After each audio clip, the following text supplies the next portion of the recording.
ওরকম ঠিক কিনা? আর মুরব্বীরা যে কাজ করে এই কাজ ভুল আছে, চিন্তা ভাবনা করে পড়ে। আমি দেখছি আজ পর্যন্ত প্রায় 3 বছর হয়েছে, 4 বছর তদন্ত করে দেখতেছি বাংলাদেশের কোনো রাস্তায় কোনো বুড়া মানুষ অ্যাক্সিডেন্ট হয়ে মরেনি।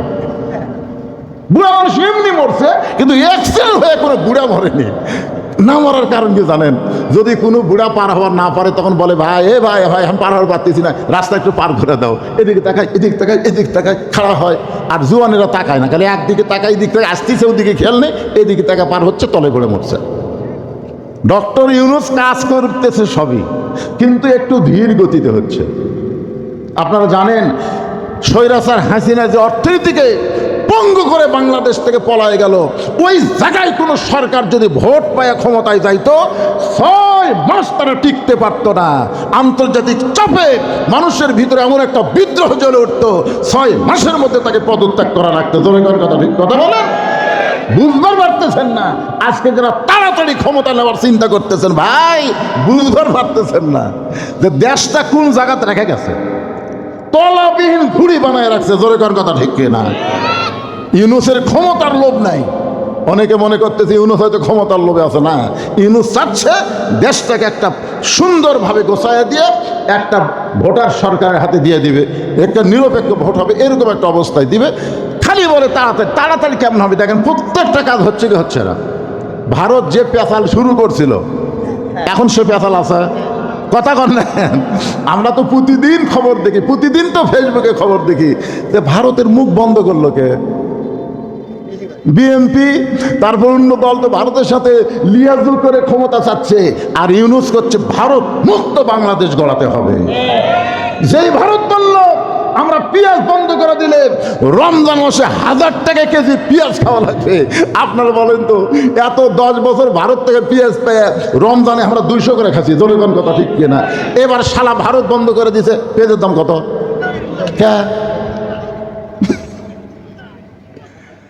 মুসলমান কোন ভারতের দিকে তাকাবে না, মুসলমান আমেরিকার দিকে তাকাবে না।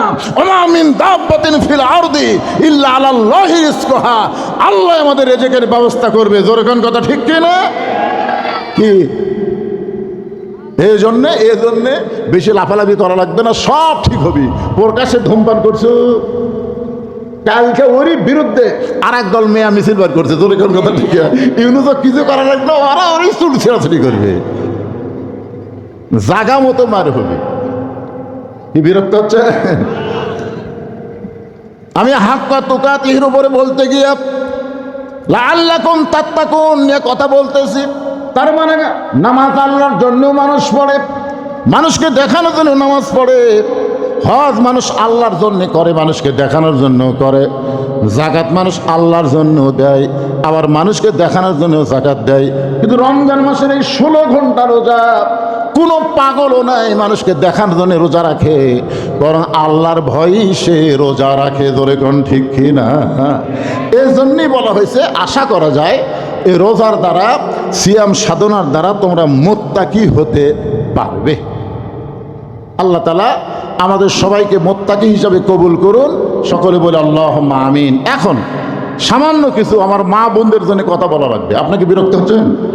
শোনেন, কারণ মাগুলো যদি ভালো না হয়, আপনি যতই চেষ্টা করেন ভালো হয়ে থাকতে পারবেন না।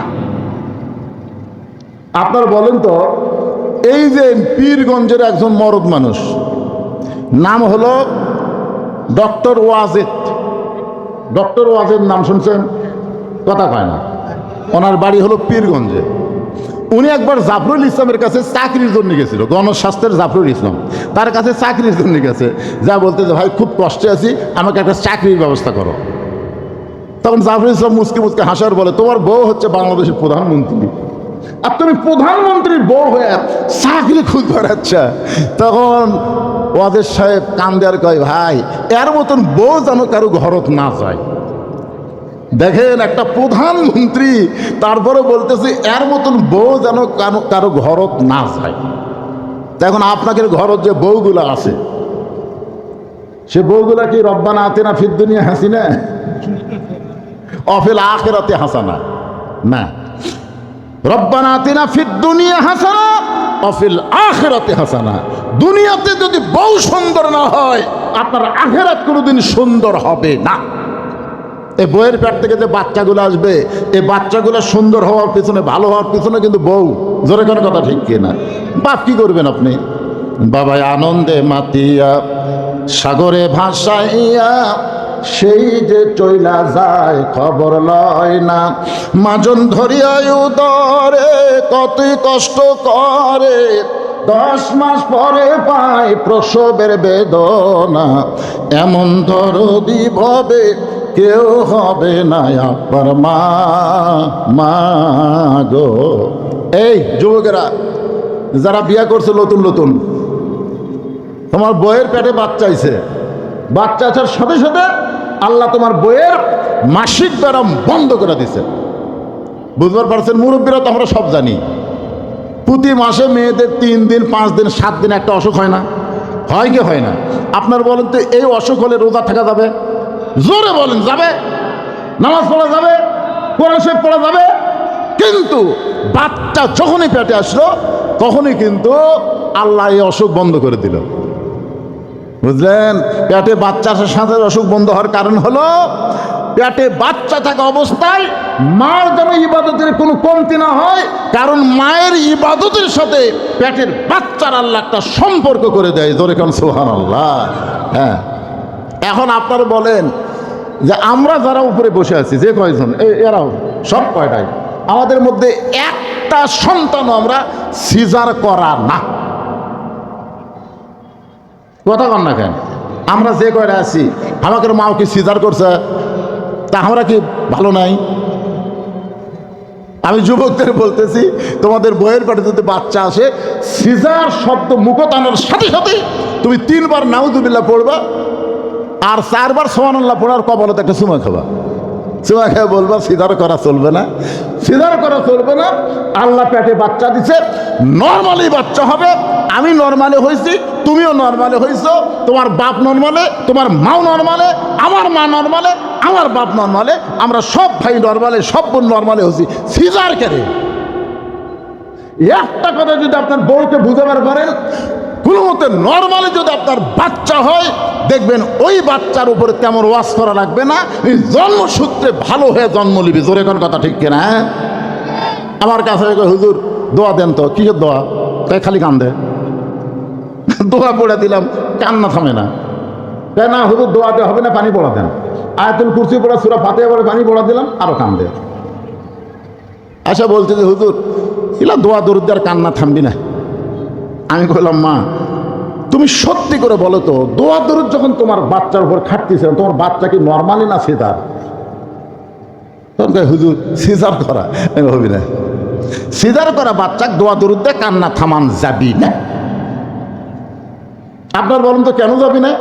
কারণ ওই জন্মের আগেই জন্ম নিয়েছে। ওর জন্ম হতো 2 দিন পরে নর্মালে, কিন্তু টেকা খাওয়ার জন্য ডাক্তার বলছে পানি শুকে গেছে, বেকা হয়ে আছে, কাটা ছাড়া বুদ্ধি নাই। সারা ডাক্তাররা টেকা কামের জন্য এই কাম করছে। জোরে কর কথা ঠিক কিনা?